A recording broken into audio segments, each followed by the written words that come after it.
Oi, boa noite, alunos. Hoje a gente vai falar a respeito das propriedades periódicas.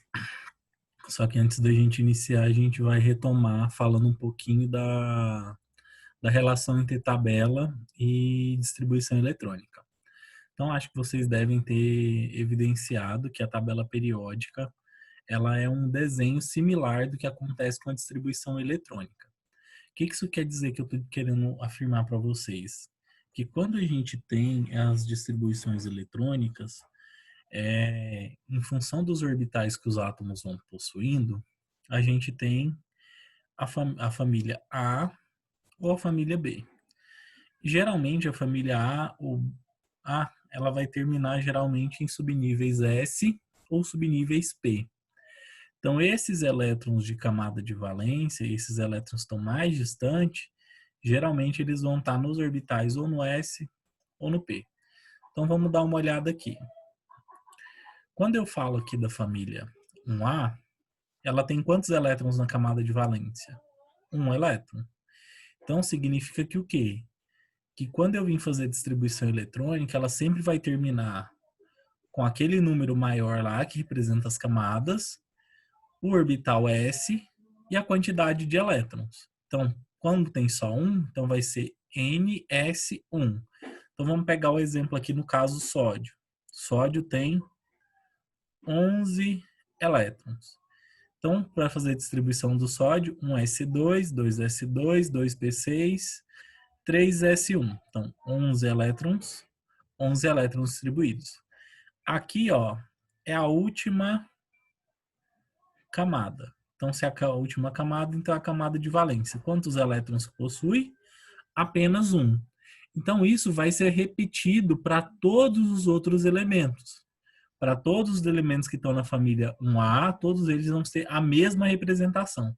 Então, todos vão caber um único elétron aqui, ó, na última camada, que é na camada de valência. Para a família 2A, vai ter quantos? 2. Então, vai terminar em NS. 2. Na família 3, 3 elétrons, NS2, NP1. Vamos fazer um exemplo aqui só para a gente poder esclarecer isso. Então, deixa eu lembrar aqui. Alumínio. Alumínio é 13. 1s2, 2s2, 2p6, 3s2, 12, 3p1. Então, aqui é a minha camada de valência. Na camada de valência tem 3 elétrons. Então, terminou em 3sp e 3p1. Então, igual tá aqui, ó, ns2, np1. Isso vai repetir para a família 4, para a família 5, para a família 6, para a família 7, para a família 8.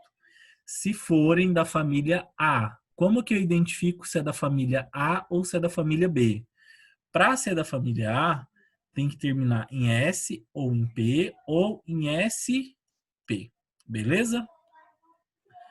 E agora para a família B é um pouquinho diferente. Por quê?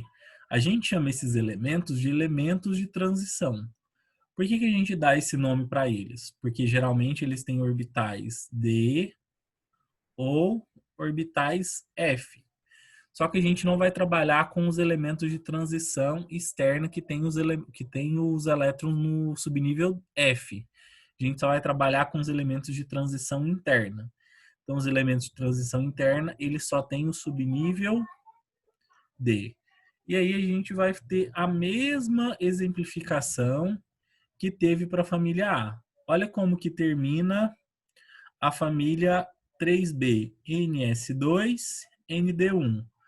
A família 4B, NS2, ND2. E assim sucessivamente. Então vamos ver o exemplo aqui do ferro. O ferro tem 26 elétrons. Então tem 26 prótons, 26 elétrons. Então se a gente fizer a distribuição, como que ele terminou? S2D6. Vamos procurar aqui na tabela S2D6? S2D6. Então ele pertence a que família? A família 8 B, beleza? E ele está no quarto período. Então, esse número maior aqui, ele indica o quarto período. Beleza? Então, esse que eu estava falando para vocês é o quê? Uma maneira da gente localizar os elementos. Então, a gente localiza os elementos, faz a distribuição eletrônica, e depois que a gente faz a distribuição eletrônica, a gente compara nessas duas tabelinhas aqui para poder saber de qual família que o elemento pertence, beleza? Então, vamos lá. Eu tenho sódio, que tem 11 elétrons, então eu fiz a distribuição eletrônica do sódio. Então, vamos entender agora. Ele terminou em S, então ele pertence à família A.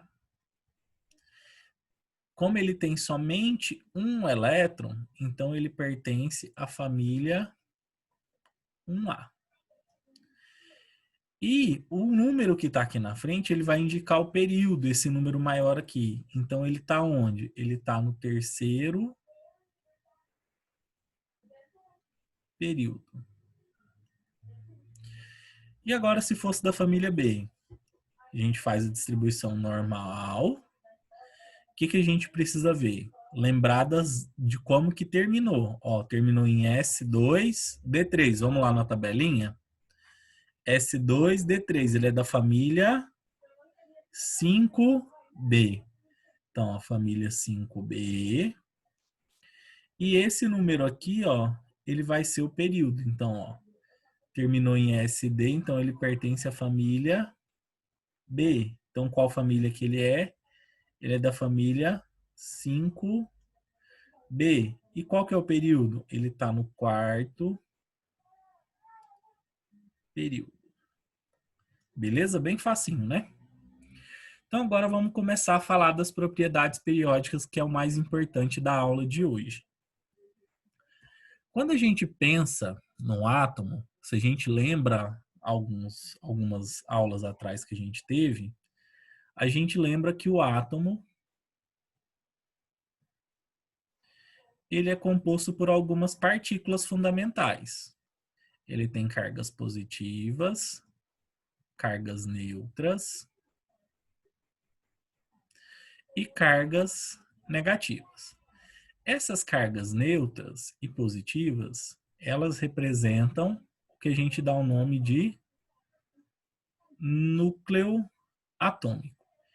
E essas cargas negativas, elas representam a eletrosfera.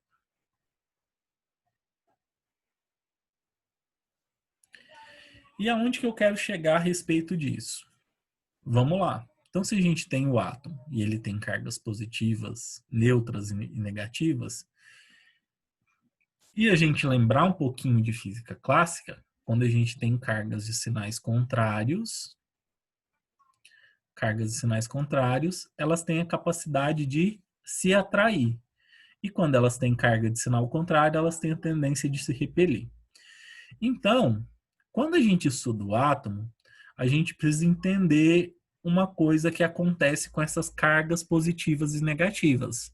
Elas são atraídas. E aí a gente dá um nome de carga nuclear. Só que quando eu falo de carga nuclear, eu falo para elementos que não têm uma quantidade muito grande de prótons e uma quantidade muito grande de elétrons. Eu estou me referindo ao hidrogênio. Por que eu estou me referindo ao hidrogênio? Porque o hidrogênio ele tem uma carga positiva e uma carga negativa. Então, a atração entre essas duas cargas, eu dou o nome de carga nuclear. Por quê? Eu só vou ter o fenômeno aqui entre entre essas duas partículas, que é o fenômeno da atração. Eu não vou ter outro fenômeno disputando a tensão. Então, toda vez que eu falo disso, carga nuclear é a atração do núcleo com seus elétrons. Então, como eu estou falando de carga nuclear, eu falo de elementos que têm somente um próton e somente um elétron. No caso, o único elemento que se enquadra é o hidrogênio. Quando a gente começa a falar de outros átomos, ou seja, átomos que tenham mais de um elétron, eu estou me referindo a átomos polieletrônicos. Aí eu já não vou falar mais de carga nuclear, eu vou falar de carga nuclear efetiva. O que que esse efetivo traz para mim? Que aqui agora eu vou ter o fenômeno de atração entre cargas positivas e cargas negativas, mas eu também vou ter o fenômeno da repulsão gerado por quê? Cargas de mesmo sinal. Então, negativo com negativo tem a tendência de interagir e essa interação a gente chama de repulsão. Então, a de cima aqui a gente chama de atração e a de baixo a gente chama de repulsão. E como que isso acontece? Eu vou ter um núcleo que vai interagir com os elétrons e ao mesmo tempo eu vou ter os elétrons que vão interagir com os elétrons. E aí o átomo ele vai começar a ter uma diferenciação nas cargas que ele está interagindo. Então é como se um elétron ele barrasse um outro elétron de enxergar essa atração positiva que existe entre o núcleo e os elétrons. Então aí vai acontecer o fenômeno da repulsão e como essas cargas elas são de sinais iguais, elas vão estar mais afastadas. E isso vai gerar esse fenômeno que eu acabei de falar para vocês, que é o fenômeno da repulsão. Então, o que seria essa carga nuclear efetiva? Ela é uma resultante de uma carga de uma atração líquida que é enfraquecida por repulsões intereletrônicas. O que é isso que eu estou querendo dizer? Que quando a gente pega um átomo polieletrônico, ele vai ter atração, que é o núcleo com os elétrons. Aqui, ó, bonitinho, ó, o núcleo está interagindo com os elétrons, mas ele também vai ter a repulsão, que é do elétron com o elétron. É como se quem tivesse na frente, nas camadas mais internas, fossem gerando um fenômeno que vai tirando a interação desses elétrons que estão nas camadas mais afastadas. E o nome para isso, que a gente chama dessa interação de repulsão, quando a gente fala que está tendo repulsão entre as cargas de sinais iguais, a gente dá o nome para isso de blindagem. Então, o que está acontecendo? É como se essa carga negativa estivesse atrapalhando a outra a interagir com a carga positiva. Por isso que a gente dá o nome de blindagem. Só que blindagem, se a gente olhar lá no dicionário, é como se eu tivesse vedado, é como se eu tivesse colocado um escudo. Só que em alguns momentos, esse escudo, ele vaza um pouco dessa interação entre o núcleo e esse elétron que está mais afastado. E é isso que a gente vai ver na aula de hoje, que é importante. Então, essa interação, mesmo que ela esteja enfraquecida, é ela que mantém o quê? As camadas aqui que eu tenho para interagir com o núcleo. Se eu não tivesse essa atração, é como se as camadas eletrônicas que estão lá na eletrosfera, elas estivessem soltas e elas podem ser o quê? Perdidas. Só que isso a gente vai entender melhor quando a gente for falar de ligação. Mas o que eu quero que vocês entendam a respeito da carga nuclear efetiva é que ela é uma carga mais enfraquecida. Por que ela é enfraquecida? Por conta que eu já falei para vocês, dos fenômenos de repulsão que vão ter entre os elétrons. Então, por isso que a gente dá o nome para a carga que o elétron sente em um átomo polieletrônico, que quando ele é atraído pelo núcleo, de carga nuclear efetiva. Beleza? E aí, a gente tem o que a gente chama de fenômeno de atração e fenômeno de blindagem. Quando eu falo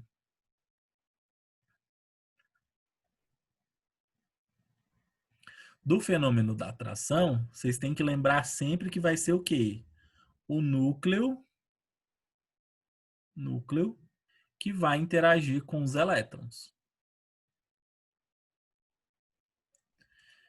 E quando eu falo de blindagem, é a interação que vai acontecer entre os elétrons que estão interagindo com os elétrons.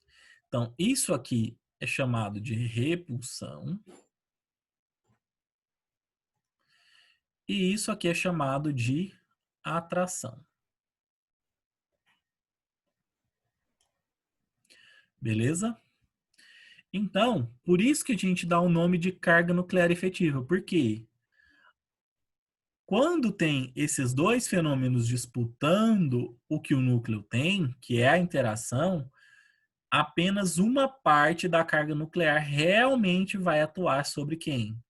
Sobre os elétrons. E aí é essa pequena parcela, que é essa carga líquida de interação, que vai interagir com quem? Com os elétrons que estão nas camadas mais afastadas. Então, quanto mais afastado, menor a interação. E aí, o que a gente pode dizer? Que a carga nuclear efetiva, ela tem o que a gente chama de variação. Então, o que vai acontecer? Ela vai aumentar e ela vai diminuir. Como que ela vai diminuir? Ela vai diminuir toda vez que a gente descer ao longo de uma família. Então, lembra lá o que é uma família que eu expliquei para vocês? É essa coluna aqui, ó. Então, toda vez que eu ando ao longo de uma família, que é uma coluna, a carga nuclear efetiva, que é o ZEF, ela tende a diminuir. E toda vez que eu ando ao longo de uma linha, ela tende a aumentar. Beleza? Por que isso acontece? Eu vou tentar explicar para vocês fazendo o exercício. Então, o que é a carga nuclear efetiva? A carga nuclear efetiva é a interação, que são todas as cargas positivas que eu tenho, menos o que está atrapalhando. Então, vamos ver esse exemplo aqui do alumínio. O alumínio tem 13 elétrons. Se eu fizer a distribuição eletrônica, quem que é a minha camada de valência? Esses 3 últimos elétrons. Eles são a última camada que esse átomo tem. Para mim ver quanto disso que interage, eu preciso ver quanto que está blindando. Olha que interessante. Eles não estão na mesma camada, então eles não se atrapalham. Então, eu excluo eles. Então, quem está antes, que vai ser o que a gente chama de quê? De blindagem. Olha que interessante. Eu tenho a camada 1s e a camada 2s, 2p6. Quantos elétrons ao total eu tenho? Eu tenho 10 elétrons blindando quantos? 3. Então, vamos fazer a conta só para a gente poder entender? Então, o número atômico do alumínio é 13, então a gente substitui aqui. O número de elétrons da blindagem não é 10, então 13 menos 10, sobrou quanto? 3. Agora, para a gente entender se isso é alto ou se é baixo, a gente faz uma fraçãozinha. Olha que interessante. Eu tenho 3 elétrons que estão interagindo com... Na verdade, eu tenho 3 prótons que estão interagindo com 11... Peraí. Peraí só um pouquinho que eu fiz uma confusãozinha aqui. Eu tenho 3 prótons. Então, 3 prótons de 11 estão interagindo com a minha camada de valência. Olha quanto que esse número é pequeno. 3 em 11. É um número muito pequeno. Então, para a gente entender aquela variação da carga nuclear efetiva, vamos entender o que está acontecendo na família e o que está acontecendo no período. Ó, a gente vai fazer o mesmo esqueminha. Vamos lembrar a fórmula aqui, ó. ZF é o número atômico menos a blindagem. Quem que é o número atômico do lítio? 3. Ó, isso aqui não é minha camada de valência? Se é minha camada de valência, quantos elétrons que tem? 1. Então, essa camada não conta. Então, a camada que está atrás tem quantos? 2. 3 menos 2, 1. Agora vamos acompanhar aqui no sódio. Ó. O sódio e o lítio são da mesma família. Tem 11 no sódio. 1s2, 2s2, 2p6, 3s1. Quem que é a última camada aqui? 3s1, minha camada de valência. Então tem quantos elétrons? 1 elétron. O que está para trás? Tem quantos elétrons? 10. Qual que é o número atômico do sódio? 11. Então o número atômico 11 tem 10 elétrons antes. Sobrou quantos? 1. Ah, mas professor, é a mesma coisa. Não. Vamos entender o que é esse 1? Ó, aqui é 1 em 3. Aqui é 1 em 11. Quem que é maior? 1 em 3 ou 1 em 11? Se a gente fizer a divisão, olha quanto que vai dar. 1 dividido por 3 dá 0,033. Então aqui, ó, divisão dá 0,033, dá uma dízima. E se eu dividir 1 por 11, vai dar quanto? Vai dar 0,0909. Também vai dar uma dízima periódica. E aí agora eu faço uma pergunta para vocês. Está aumentando ou está diminuindo a carga nuclear efetiva? Está diminuindo. Por que isso está acontecendo? Quando eu estou em um grupo, eu estou descendo e aumentando as camadas. Olha o que está acontecendo. O lítio não está no segundo período, o sódio está onde? No terceiro. Eu fiz o quê? Um aumento de camadas. Então, quando eu aumento as camadas, eu aumento o efeito da blindagem. Então, a blindagem ela é maior. Então, olha aqui só para a gente entender. Eu tinha uma blindagem de 2, agora eu tenho uma blindagem de quanto? De 10. Então, esse número é muito maior. Então, o que aconteceu? Que quanto mais camadas eu vou aumentando, mais a carga nuclear efetiva ela vai diminuindo. Por que ela diminui? Porque eu estou andando ao longo de um grupo. Ao longo de um grupo, eu estou aumentando as camadas. Então, se eu aumento as camadas, eu diminuo a carga nuclear efetiva. Então, isso aqui, ó, faz com que, se eu estiver andando em um grupo, a carga nuclear efetiva ela vai ser o quê? Menor. Por que ela vai ser menor? Porque eu estou adicionando mais camadas. Então, se eu adiciono mais camadas, eu aumento a blindagem, e aumentando a blindagem, a carga nuclear efetiva faz o quê? Diminui. Então, isso aqui faz com que a blindagem seja maior. Beleza? Agora vamos entender o período. Agora eu tenho o lítio, novamente, o berílio. Eles estão na mesma linha. Então, estou andando do começo de uma linha até o final da linha. Olha o que vai acontecer. Eu tenho um período. O que tem que acontecer no período? A carga nuclear efetiva ela tem que fazer o quê? Aumentar. Por que ela vai aumentar? Vamos prestar atenção. Então lá, fiz a distribuição eletrônica do lítio. 1s2, 2s1. Qual que é o número atômico do lítio? 3. Quantos elétrons tem blindando? Esse aqui não é a camada de valência? Camada de valência tem um elétron. Camada de valência não entra para contagem. Então, você tem quantos elétrons antes da camada de valência? 2. Então, o número aqui é o quê? 1. Agora, vamos acompanhar aqui. O berílio, ele tem quantos de número atômico? 4.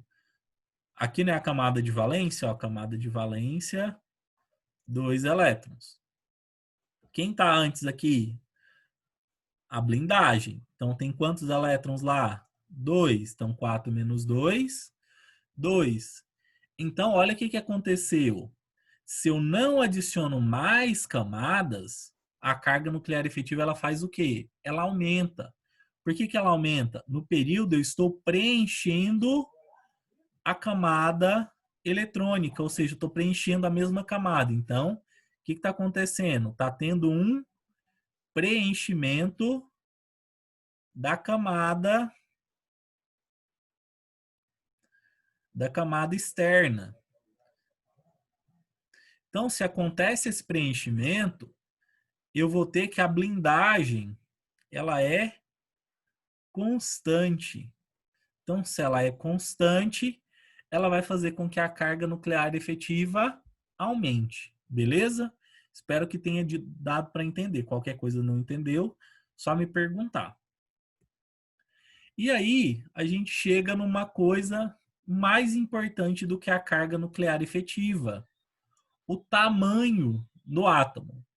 Só que quando a gente fala de tamanho do átomo, a gente tem que lembrar sobre os modelos atômicos. Quando a gente fala de elétron, o elétron é meio que como se fosse uma nuvem, ele é disperso, então a densidade eletrônica, ela não tem uma fronteira definida.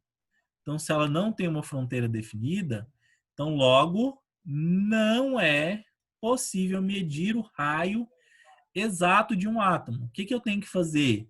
Eu tenho que fazer com que o átomo ele se ligue. Então, eu vou lá, faço o átomo fazer uma ligação química, e aí, o que essa ligação me representa? A metade da distância é o que a gente chama de raio atômico. E aí, o que acontece? Como é uma ligação, eu tenho algumas diferenciação. Se é uma ligação entre metal e metal, então eu vou ter um raio metálico. Se é uma ligação entre dois átomos não metálicos, ou seja, não metal e não metal, então eu tenho um raio covalente. E se é uma ligação entre um metal e um não metal, eu tenho um raio iônico. Então, aqui é quando eu tenho metal mais metal. Aqui é quando eu tenho não metal mais não metal.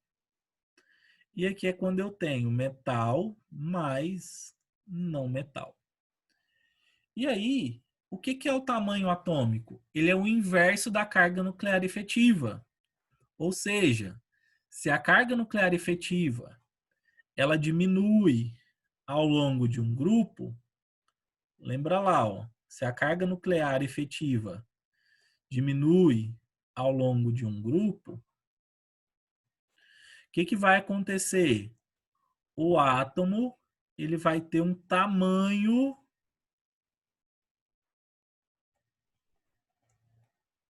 maior. Por que isso vai acontecer? Lembra, a carga nuclear efetiva é a interação do núcleo com a última camada. Quanto menos o núcleo interage com a última camada, mais distante ela está. Então, quanto mais distante aquela camada está, maior é o quê? O tamanho. Então, agora, se eu ando ao longo de uma linha, ou seja, de um período, que é o período, o que vai acontecer? A carga nuclear efetiva, ela tem a tendência de aumentar. Então, se ela aumenta, o que vai acontecer? O tamanho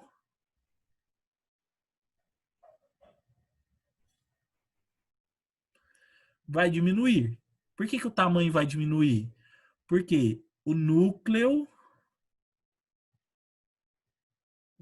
atômico interage mais com a camada de valência. E aqui, como ela está diminuindo, o núcleo interage menos com a camada de valência. Beleza? Então, por que vai acontecer essa diferenciação? Porque o tamanho vai aumentar e o tamanho vai diminuir. Quando que o tamanho vai aumentar? Quando eu tiver ao longo de um grupo. E quando o tamanho vai diminuir? Quando eu tiver ao longo de um período. Beleza? Então, olha o que vai acontecer.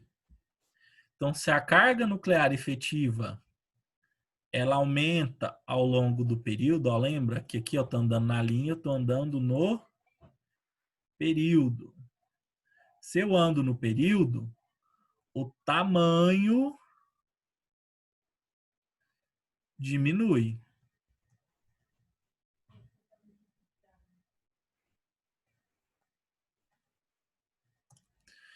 E se eu ando no grupo,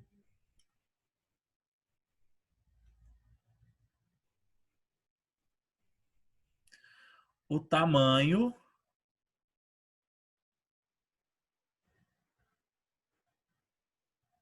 errei a setinha aqui, peraí, deixa eu só consertar a setinha. Aqui o tamanho diminui. Deixa eu só corrigir aqui a setinha. E aqui o tamanho aumenta.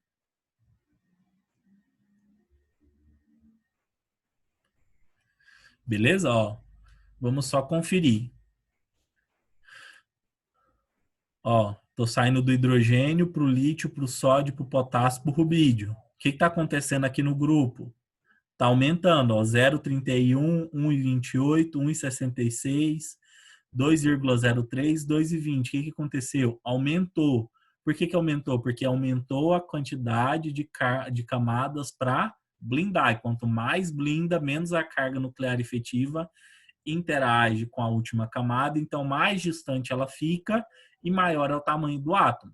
Isso que eu estou falando é a respeito do grupo. Estou descendo na coluna. Se eu desço na coluna, eu estou descendo em direção ao grupo. Se eu ando em relação ao período, olha o que está acontecendo. Eu vou ter um decréscimo no tamanho. Ó, 1,28, 0,96, 0,84, 0,76, 0,71, 0,66, 0,57. Por que isso está acontecendo?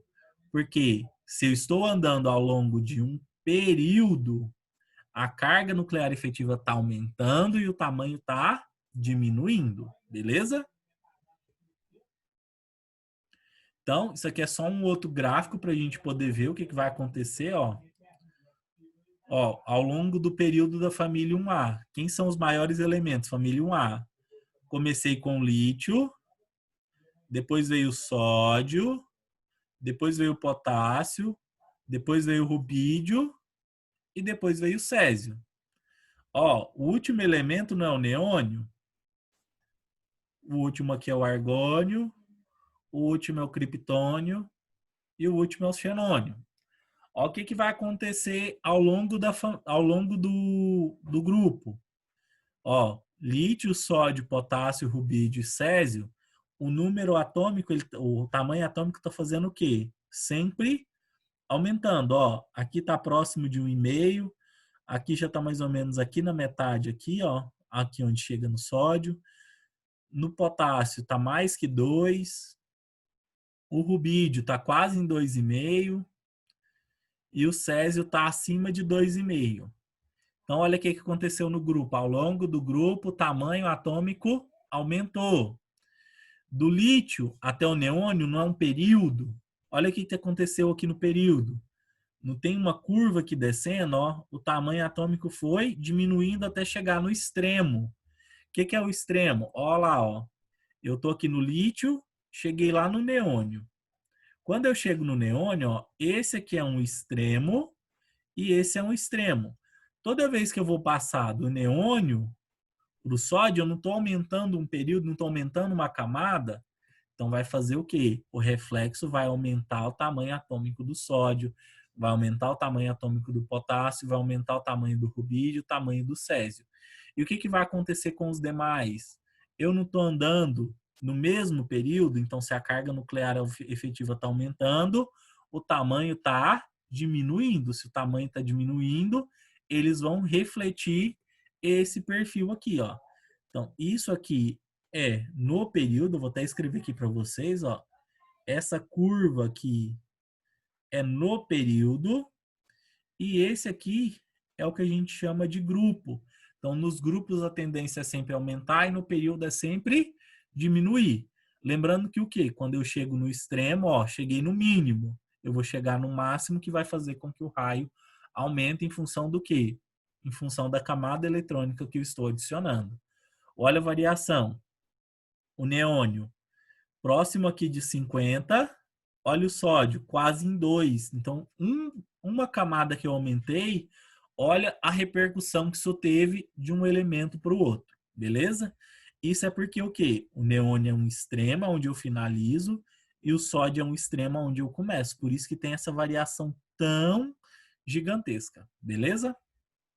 Porque aqui, ó, eu estou preenchendo a camada. Depois que eu termino de preencher toda a camada, eu vou incluir uma nova camada. E toda vez que acontece essa inclusão de uma nova camada, acontece essa diferenciação, beleza? E aí, agora a gente pode falar a respeito das energias envolvendo o quê? A perda ou ganho de elétrons. E aí eu vou ter o quê? Uma energia para o ganho e uma energia para a perda. Quando eu falo de energia que eu vou perder elétrons, eu dou o nome disso para energia de ionização. Ela me diz o quê? Ela me refere à perda de elétrons. O que é essa perda? Significa que o átomo ele está interagindo tão pouco com a camada de valência que ele tem a capacidade de perder esse elétron. Só que para acontecer essa perda, ele tem que ganhar uma energia. Então, olha o que está acontecendo. Eu tenho um átomo no estado fundamental, geralmente a energia de ionização ela acontece no estado gasoso. Então, esse átomo, para ele perder esse elétron, ele precisou ganhar uma energia. Então, ele ganha essa energia e perde um elétron. Então, para cada perda de elétron, quando eu perco um elétron, sobe uma carga positiva. Olha o que vai acontecer aqui para o alumínio. O alumínio ele tem 3 elétrons na camada de valência, então ele tem capacidade de perder 3 elétrons. Então, olha lá, ele ganhou uma energia, ele perdeu um elétron. Olha o que aconteceu. Ele saiu de alumínio, sem nenhuma carga, para alumínio mais um. Por quê? Ele perdeu um elétron. Então, esse alumínio mais um, se ele receber essa outra energia, o que vai acontecer? Ele vai se tornar alumínio mais 2. E se ele, esse alumínio mais 2, ganhar outra energia, ele vai se tornar alumínio mais 3. E aí a gente tem a perda dos elétrons. E aí uma coisa interessante na energia de ionização é que o quê? Que quanto mais elétrons eu perco, maior é a energia que eu tenho que fornecer para a perda desses elétrons. Olha o que aconteceu. A primeira energia de ionização é baixa, a segunda é alta e a terceira é mais alta ainda. O que isso quer dizer? Que quanto mais elétrons eu perder, mais energia eu tenho que fornecer. Beleza? Por que isso acontece? Porque quanto maior a carga nuclear efetiva, maior a energia de ionização. Beleza? Então, olha lá.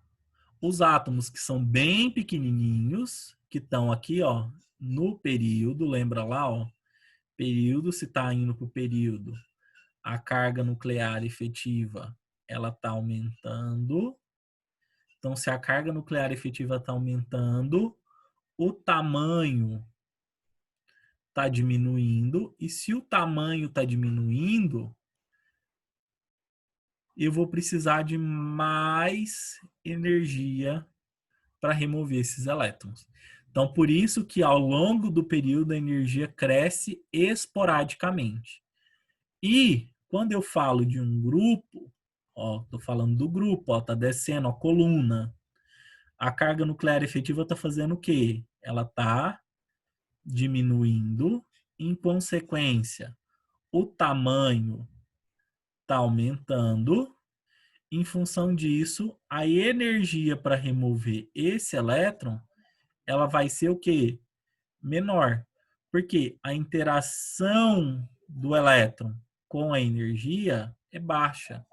Ou seja, a camada mais externa ela está mais vulnerável porque ela tem menos interação. Então, a energia que eu preciso para remover esse elétron é mais baixa. Olha lá no grupo. 1312, 520, 496, 419, 403, 376. Ou seja, quanto maior o tamanho do átomo, mais fácil é de remover os elétrons. Olha o que vai acontecendo ao longo do período. 520, 899, 801, 1086, 1400. O que está acontecendo? Ao longo do período, a carga nuclear efetiva está aumentando, o tamanho está diminuindo, então está tendo mais interação do núcleo com a camada de valência, então vou precisar de muito mais energia para remover. Beleza? Então a energia de ionização ela aumenta ao longo de um período e diminui ao longo de um grupo.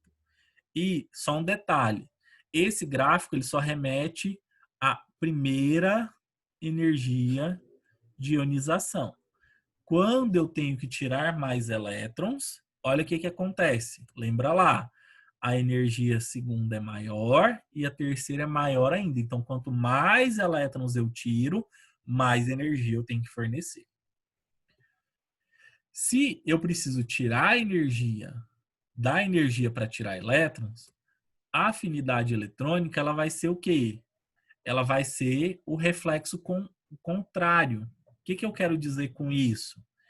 Que na afinidade eletrônica eu vou liberar uma energia e com isso eu vou fazer o quê? Ganhar elétrons. Então, olha que interessante. Um átomo qualquer, ele tem que estar no estado gasoso, ele recebe um elétron, e se ele recebe um elétron, ele fica o quê? Negativo, porque ele está recebendo carga negativa. E isso vai acontecer com... O que vai acontecer para ele? Ele vai liberar energia. Olha que interessante, se eu tivesse que ganhar mais um elétron, ó, x menos 1, gasoso, mais elétron de novo, que carga que seria aqui em cima? Aqui já não é menos 1, vou ganhar mais menos 1, aqui vai ficar o quê? Menos 2.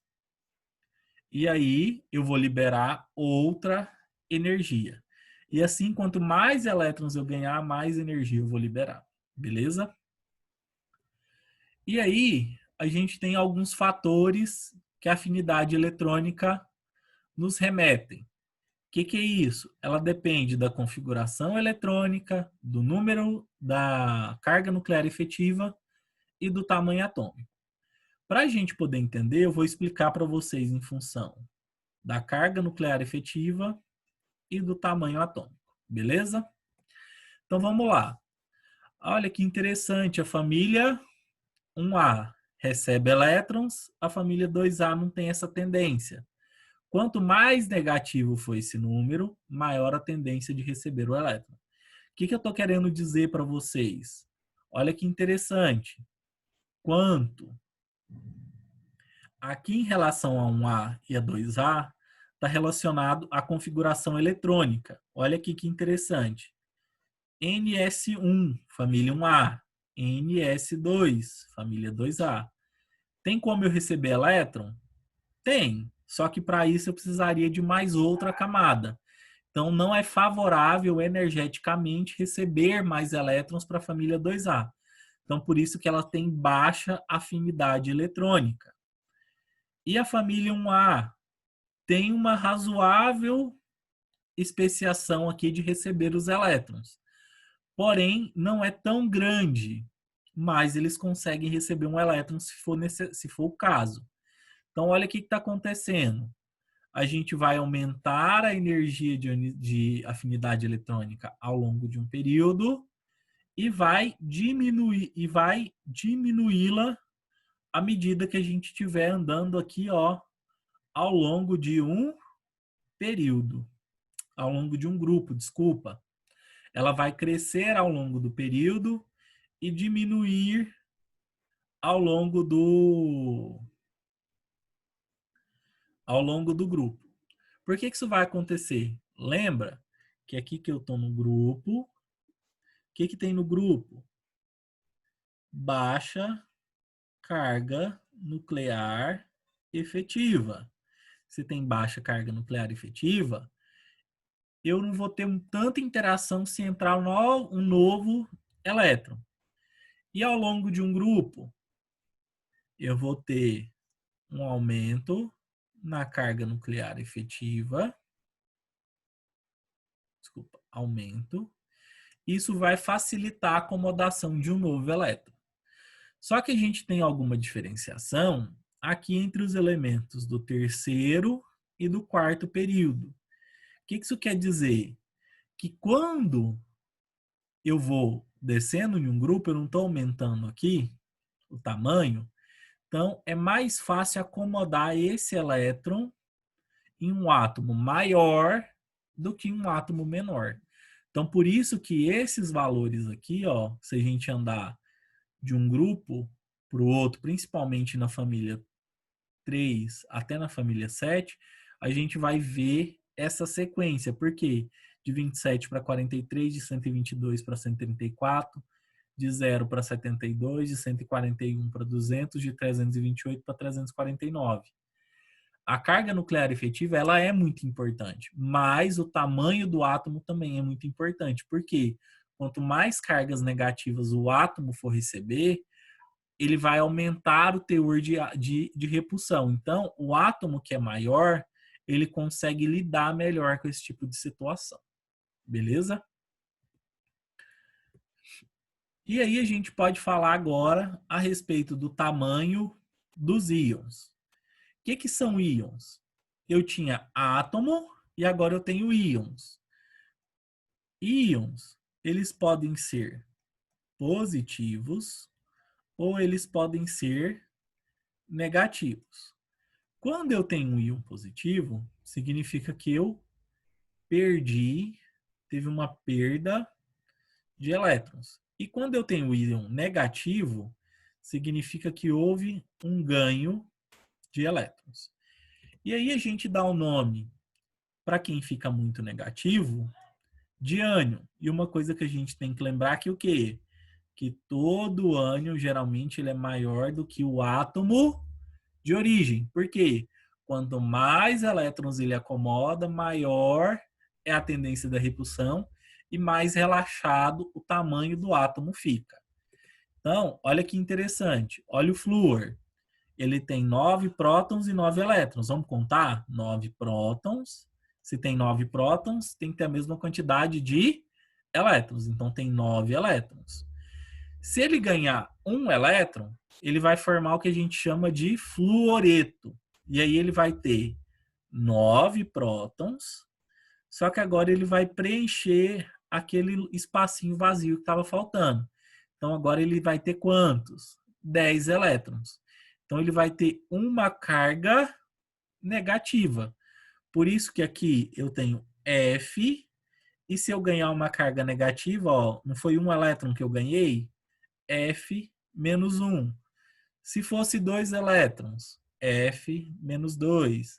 Se fosse 3, F menos 3. Beleza?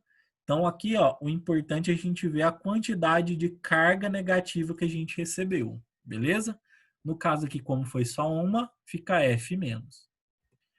E aí, a gente dá o nome para aquelas espécies que perderam elétrons de cátions. E eles sempre vão ser o quê? Menores do que os átomos de origem. Por que eles vão ser menores? Como eles perderam um elétron, o átomo vai sofrer o que a gente chama de compactação. Ele vai diminuir o seu tamanho. Então, quando ele diminui seu tamanho, ele retrai. Então, aqueles prótons, eles têm uma interação maior com os poucos elétrons que ficaram. Olha que interessante, o sódio, ele tem 11 prótons e 11 elétrons. Se ele perde uma camada, o que ele faz? Ele vai ter uma força a mais para puxar essa outra camada para mais perto dele. Então, olha lá, aqui eu tinha sódio, aqui eu tenho o quê? Não perdi um elétron? Se eu perdi, sinalzinho de mais, perda de um elétron. Então, sódio mais um.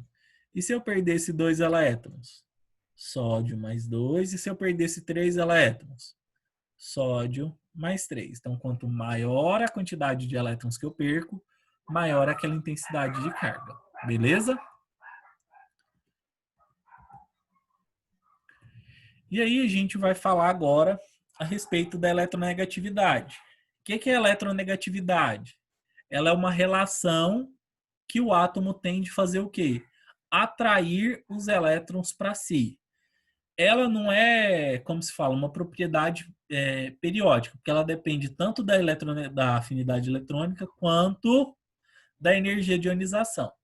E aí a gente tem uma tabela que o quê? Os elementos que são mais eletronegativos, eles vão ter em torno de 3 e 4 de eletronegatividade, que é aqui no caso nitrogênio, oxigênio, flúor e o cloro. Os em amarelo, eles vão ter uma eletronegatividade intermediária. E os abaixo aqui, ó, os azulzinho claro e azulzinho escuro, eles vão ter uma eletronegatividade muito baixa. Então, geralmente, esses elementos aqui que estão em amarelo e vermelhinho, eles têm uma tendência muito grande em atrair os elétrons. E esses outros elementos aqui, eles têm uma tendência muito grande em perder os elétrons. Então, a gente vai entrar mais para frente num conceito de metal e não metal. Geralmente, os metais são aqueles elementos que perdem elétrons e formam os cátions. E esses aqui que estão em amarelinho e em vermelho são o que a gente chama de não metais. Então, o que eles fazem? Eles perdem os elétrons e têm uma tendência eles ganham elétrons e têm uma tendência muito forte de atrair esses elétrons para o seu núcleo atômico. Beleza? Então, a gente vai encerrar nossa aula por hoje. Espero que vocês tenham gostado. Qualquer dúvida, estou à disposição.